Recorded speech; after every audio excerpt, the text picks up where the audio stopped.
السلام علیکم سر۔ السلام علیکم کیسے ہیں بھائی صاحب؟ خیریت سے ہیں آپ؟ ٹھیک ٹھاک ہیں؟ وعلیکم السلام سر، کیسے ہیں آپ؟ خیریت سے ہیں؟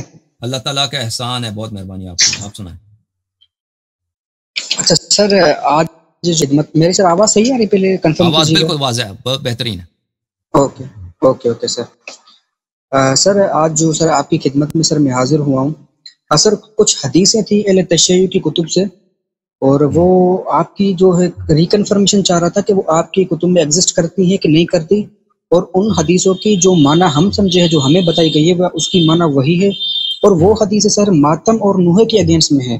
تو میں اس کے سر ریفرنس لایا ہوں کہ میں آپ سے پوچھنا چاہتا ہوں کہ وہ آپ اس کی مجھے ریکنفرمیشن دے کہ واقعی یہ حدیثیں ہیں بھی کہ نہیں ہے سر۔ تو آپ کی اجازت تو پہلا وہ حوالہ میں آپ کے ساتھ ریفرنس رکھوں۔ جی بسم اللہ۔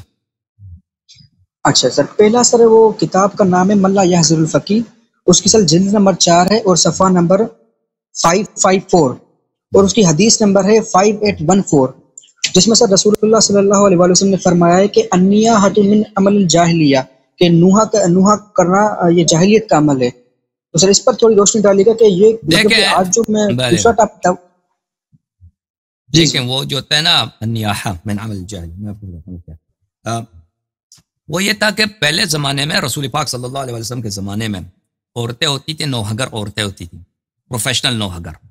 ان کا کام یہی تھا کہ اگر کوئی شخص مر جاتا تھا، کسی کی وفات ہوتی تھی، تو لوگ اس کو پیسے دیتے تھے عورتوں کو۔ یہ عورتیں پہنچ جاتی تھیں وہاں پہ نوحہ کرنے کے لیے، وہ اس کو جانتی بھی نہیں نا، اس کا کوئی رشتہ دار بھی نہیں ہے، وہ پروفیشنل کام ہی ان کا یہی ہے کہ بھائی گئے اس کے مزار پہ بیٹھے یا اس کے گھر پہ بیٹھے، او رونا دھونا شروع کرے، او زور زور سے رو رہی ہے، چلا چلا کے رو شعریں پڑھ رہی ہیں اور روتی ہیں۔ تو یہ عورتیں پروفیشنل لوگ تھے، سمجھ میں آئی نا؟ یہ جاہلیت کے زمانے میں یہ رواج تھا، عورتیں اس سے پیسے ہر شہر میں، ہر گاؤں میں، ہر قبیلے میں ایسے عورتیں تھیں۔ جیسے ابھی آپ کے ہر گاؤں میں ایک نائی ہوتا ہے نا، یا ایک مثلا درزی ہوتا ہے، نائی ہوتا ہے، لوگوں کے کام کرتے ہیں نا، اس زمانے میں اس طرح تھا عربوں میں۔ سمجھ میں آ رہی بات آپ کو؟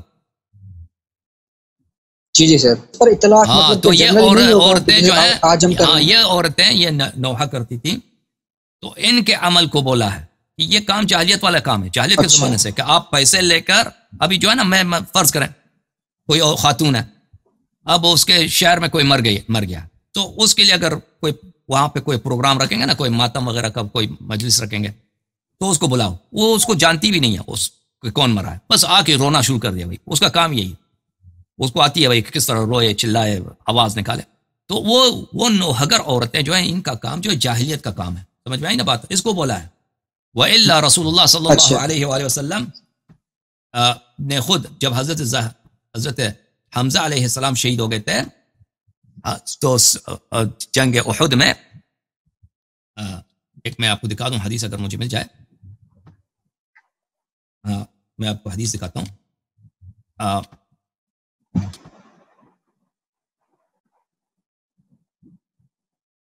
جب حضرت حمزہ علیہ السلام شہید ہو گئے تھے جنگ احد میں، تو احد میں تو بہت سارے مسلمان مارے گئے تھے، تو مدینہ میں ہر خاندان، اب اس کا جو وکٹم تھا، جو ان کا جس کا جوان، جس کا باپ بھائی وغیرہ شہید ہو گیا تھا، تو وہ لوگ روتے تھے اس پہ۔ تو حمزہ علیہ السلام کے کوئی بیٹا نہیں تھا، کوئی کچھ بھی نہیں تھا اس کے، تو اس کے لیے کوئی رونے والا نہیں تھا۔ تو رسول اللہ صلی اللہ علیہ وسلم نے فرمایا وَأَمَّا الْحَمْزَةُ فَلَا بَوَاكِيَ لَهُ، حمزہ جو ہے اس کے لیے کوئی رونے والا نہیں ہے۔ تو وہ تو جب مدینے والوں کو خبر پہنچا کہ رسول اللہ صلی اللہ علیہ وآلہ وسلم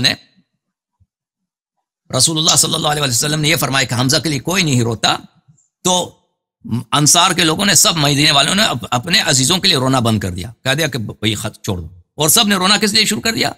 حمزہ علیہ السلام کے لیے، سید الشہداء حمزہ کے لیے، حمزہ ابن عبد المطلب کے لیے، رسول صلی اللہ علیہ وسلم کے چاچے کے لیے، کہ ان کے لیے رونا کر دیں۔ اور یہ سلسلہ، یہ رواج تھا اہل مدینہ میں بہت عرصے تک، صدیوں تک یہ رواج تھا کہ اگر کوئی شخص مرتا تب مدینہ والے اس کے لیے پہلے نہیں روتے تھے، پہلے حمزہ کو ذکر کرتے تھے، حمزہ پہ روتے تھے صدیوں تک، اور پھر اس کے لیے روتے تھے۔ میں ابھی آپ کو وہ حدیث دکھاتا ہوں، اگر آپ ٹھہر جائیں کچھ دیر کے لیے، میں آپ کو دکھاتا ہوں۔ جی جی سر۔ ہاں، وَأَمَّا الْحَمْزَةُ فَلَا بَوَاكِيَ لَهُ، ایک منٹ میں آپ کو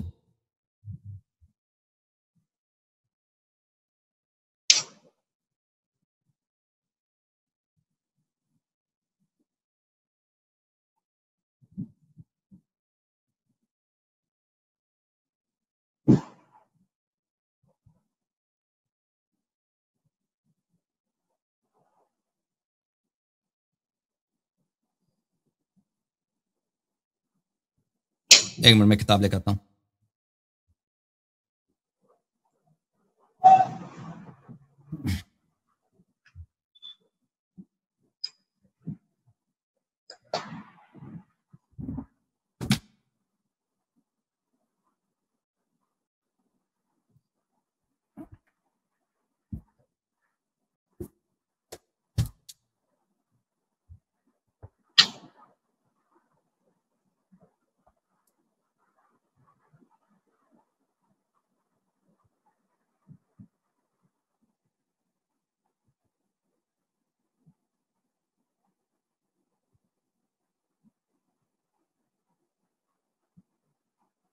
دیکھیں عزیزو، یہ کتاب ہے المستدرک علی الصحیحین،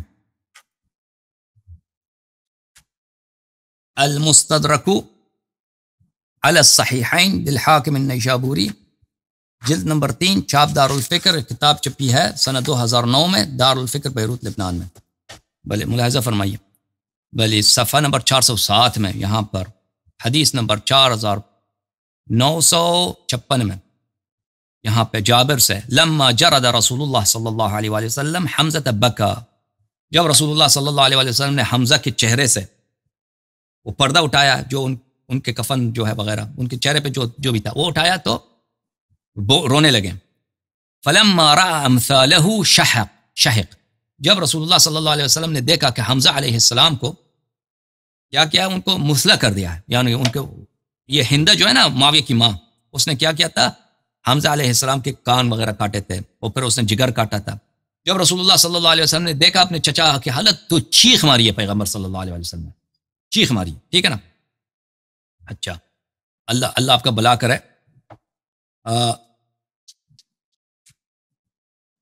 4963 میں ملاحظہ فرمائیے، جابر فرماتے ہیں 4963، بلے فقد رسول اللہ صلی اللہ علیہ وآلہ وسلم یوم احد حمزہ حین فاء الناس من القتال. رسول اللہ صلی اللہ علیہ وسلم نے دیکھا کہ حمزہ نہیں آ رہے، جب لوگ سب واپس آ گئے جنگ سے تو دیکھا کہ حمزہ نہیں ہے، سب واپس آئے، حمزہ نہیں ہے. فقال رجل رأيته عند تلك الشجرة وهو يقول انا اسد الله واسد رسوله صلى الله عليه وآله اللهم اني ابرأ اليك مما جاء به هؤلاء لأبي سفیان واصحابه. ایک شخص نے کہا کہ میں نے حمزہ کو دیکھا تھا، حمزہ علیہ السلام اس درخت کے پاس تھے اور وہ فرما رہے تھے کہ میں ہوں اللہ کا شیر اور میں ہوں رسول کا شیر، یا اللہ میں بری ہوں جو ابو سفیان اور اس کے ساتھی لے کے آئے، میں اس سے بری ہوں، اچھا بیزار ہوں. بلے فصار رسول اللہ صلی اللہ علیہ وآلہ وسلم نحوہ، رسول اللہ صلی اللہ علیہ وآلہ وسلم ان کے حمزہ کے پاس گئے. فلما رأى جبهته بکا، جب رسول اللہ صلی اللہ علیہ وسلم نے اپنے چچا کے پیشانی کو دیکھا، ماتھے کو دیکھا تو رونے لگے. ولما رأى ما مثل به شہق، اور جب انہوں نے دیکھا کہ ان کو مثلہ کر دیا گیا ہے، ان کو جگر کو کاٹا ہے، چہرے کو کاٹا ہے ہندہ نے، لعنت اللہ علیہ، معاویہ کے والد ایمان ہے اس چڑیل نے. اچھا شہق، اس نے رسول پاک صلی اللہ علیہ وآلہ وسلم نے چیخ ماری ہے.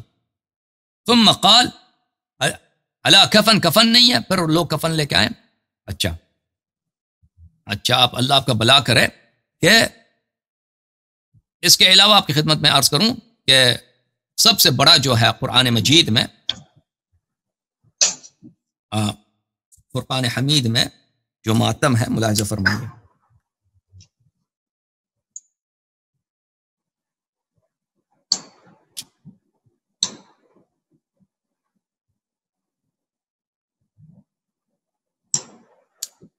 یہ قرآن مجید ہے میرے محترم ناظرین.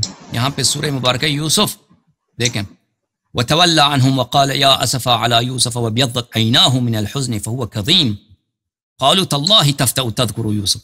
حضرت یعقوب علیہ السلام نے اپنے بیٹوں سے پھر گئے اور کہا یا اسفا علی یوسف، اور انہوں نے غم کا اظہار کیا یوسف پر، حالانکہ یوسف زندہ ہے، ان کو پتہ ہے کہ یوسف زندہ ہے، کیونکہ انہوں نے ملک الموت سے پوچھا تھا کہ یوسف زندہ ہے یا مرا ہے. ملک الموت نے کہا تھا کہ میں نے یوسف کا روح قبض نہیں کیا تھا. یعقوب علیہ السلام کو پتہ ہے کہ یوسف زندہ ہے، لیکن اتنے روئے کہ ان کی آنکھیں جو ہیں اندھے ہو گئے، ان کے آنکھیں جو ہیں سفید ہو گئے. من الحزن، حزن سے، فهو كظيم، وہ حزن سے بھرے ہوئے تھے. قالوا، ان کے بیٹوں نے کہا تاللہ تفتأ تذکر یوسف حتی تکون حرضا او تکون من الہالکین. ان کے بیٹوں نے کہا کہ بابا جان آپ اتنے یوسف علیہ السلام پہ روتے ہیں، اتنے یوسف پہ روتے ہیں، اور تاللہ تفتأ تذکر یوسف، صبح و شام یوسف کا ذکر کر رہے ہیں. حتی تکون حرضا، آپ تو بالکل جو ہیں وہ کمزور ہو جائیں گے، او تکون من الہالکین، یا بالکل مر جائیں گے، یوسف کرتے کرتے مر جائیں گے آپ کی وفات ہوگی. تو ٹھیک ہے نا، تو یہ واضح ہے. نبینا بھی ہو گئے تھے. ہاں نابینا ہو گئے تھے، بالکل نبینا بھی ہو گئے تھے، بالکل نابینا ہو گئے تھے. پھر حضرت یوسف علیہ السلام نے اپنی قمیص بھیجا تھا، قمیص آیا تھا ان کے آنکھوں پہ لگا تھا تو وہ بینائی واپس آئی تھی. جی ہاں. اچھا سر دوسرا حوالہ ہے سر اس حوالے سے. سر یہ الفروع من الکافی ہے، اس کی جلد نمبر 5 ہے، اور روایت نمبر ہے اس کی 10,204، جس میں سر رسول اللہ صلی اللہ علیہ وسلم نے عورتوں کو اپنے رخسار کو نہیں پیٹو، وہ مطلب منع فرمایا ہے، اپنے چہروں کو نہیں چھیلو، اپنے بالوں کو نہیں کھولو، اور اپنے گرابانوں کو نہیں پھاڑو، اور تم کالا لباس نہ پہنو، اور تم واویلا وغیرہ نہ کرو مصیبت پر. اور سر اسی میں اصول کافی میں اسی سے ایک نمبر پچھلے والی حدیث جو 10,203 ہے، اس میں رسول اللہ صلی اللہ علیہ وسلم نے بی بی فاطمہ الزہرا سلام اللہ علیہ کو بوقت وصال وصیت فرمائی تھی کہ اے میری بیٹی، جس وقت میرا وصال ہو جائے تو تم میرے اوپر اپنے چہرے کو مت پیٹنا، اور اپنے بالوں کو نہ کھولنا، اور تم واویلا نہ کرنا، اور میرے اوپر نوحہ کھانے کرنے والوں کو نہ کھڑا کرنا. تو سر یہ تو حدیث تھی جو کنفیوز تھی، میں آپ سے پوچھ لوں سر اس حوالے سے. دیکھیں اگر رسول پاک صلی اللہ علیہ وسلم نے بیٹی کو دلاسا دیا ہے نا کہ تم صبر رکھنا، یہ کرنا وہ کرنا، تو وہ ایک والد کا ہو سکتا ہے ایک والد کا حکم ہو اپنی بیٹی کے لیے، اپنے فرزند کے لیے، کہ وہ زیادہ واویلا نہ کرے، یا وہ چیزیں جو اسلام میں حرام ہے وہ ان کا بتانا کہ یہ چیزیں حرام ہیں. مثلا وہ جو نوحگر عورتیں ان کو بلا دینا، یا اپنا یا کسی کوئی عورت اپنا جو ہے وہ گریباں پاڑ دے نامحرموں کے سامنے، یا کوئی اس کے بال دیکھیں، نامحرم لوگ اس کے بال نظر آ جائیں، تو یہ کام نہ کرنا. تو یہ جو ہے نا، یہ بالکل اس بات سے